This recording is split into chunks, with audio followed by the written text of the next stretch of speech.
A flush of what felt like a soft, warm feeling washed over Kari as she closed her eyes for a moment. Jake lightly pulled her to follow him along, and she quickly opened her eyes. It was like a vast open land of flowers. Pixies and fairies flew all over. There were even a few floating buildings in the sky, and most of the flying creatures stopped.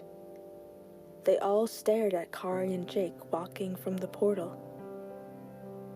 Hushmith, Jake spoke and waved his offhand.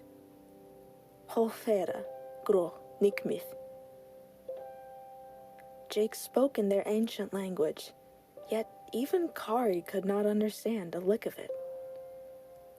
The pixies and fairies flew closer, each slowly floating down to the flowers. One of the fairies stood in front of Kari. It was a girl with yellow wings and short dress. Her skin was a slightly dark brown. She was very small, almost down to waist height. Kari looked down at her, hesitant to move a muscle. Then the fairy plucked out a flower bud from the ground. They all watched as she created a bouquet of a singular bud. She then lifted the finished product up to Kari. Kari, Jake smiled at her. She is giving you an ancient greeting. Oh. Kari looked at the fairy, bowing. She was in awe of the beauty shown in the fairy's creation. Jake took Kari's hand that was still in his and moved it toward the bouquet. He let go and gently wrapped her hand around it, making sure the greeting was accepted. As soon as Kari's hand met the flowers, she felt a calmness flow throughout her arm and to her whole body. That was... Kari was speechless. Jake smiled and grabbed her other hand, leading her to another direction.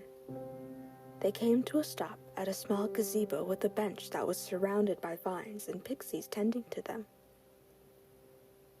The pixies flew away as they walked closer. The two sat down and enjoyed their moments in the field of flowers.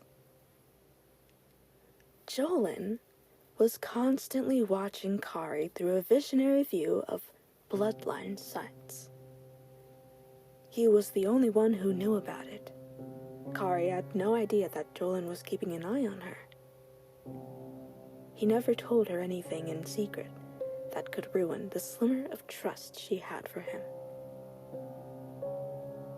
Right when Jolin figured out where they were, he recognized that it was an ancient land. It was undiscovered for centuries, even by the higher gods themselves. Furious, Jolin scavenged for any information on Jake Allen. He thought that Jake was dangerous to keep around, because Kari had already created feelings towards him.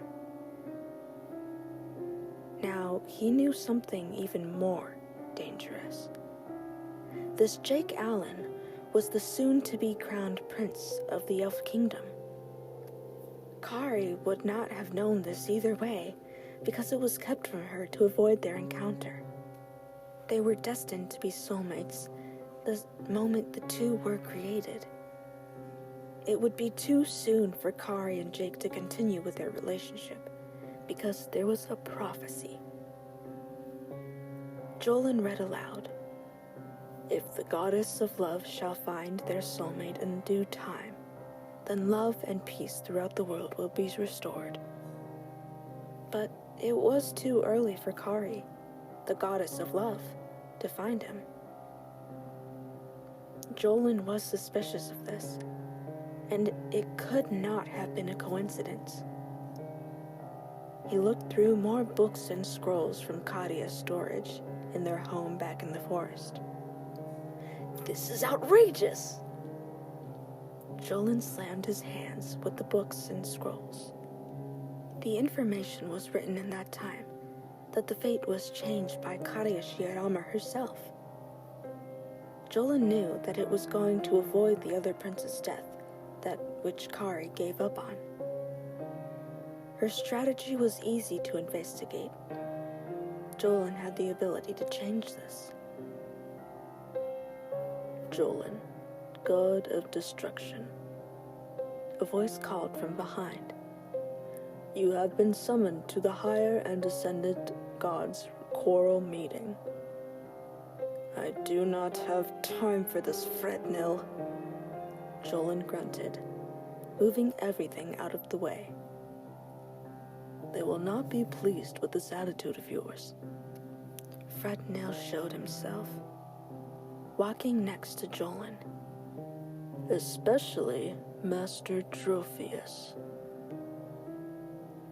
Frednil was a tall and slender man who wore dark clothing. His body was all pitch black, like a void with sparkling stars. He was in his ascended form as the god of mystery. As a sort of close messenger for Jolan, he would appear to give and take information from Jolan in anything related to the gods and goddesses' choral meetings. Jolan glared at Frednil and snapped his finger, creating a black and golden swirling portal to appear. The two walked inside, going through another space full of swirling black and golden shapes. Jolan's body turned into a sparkling gold and faded out as they exited to their destination. In the gods' choral meeting, they reached the center and Frednil walked away to sit with the other higher gods. Jolan, it is nice to finally see you after so long. Master God Trophius boldly spoke from his high chair. Seeing you attempt to care for your pitiful sister is such a pain.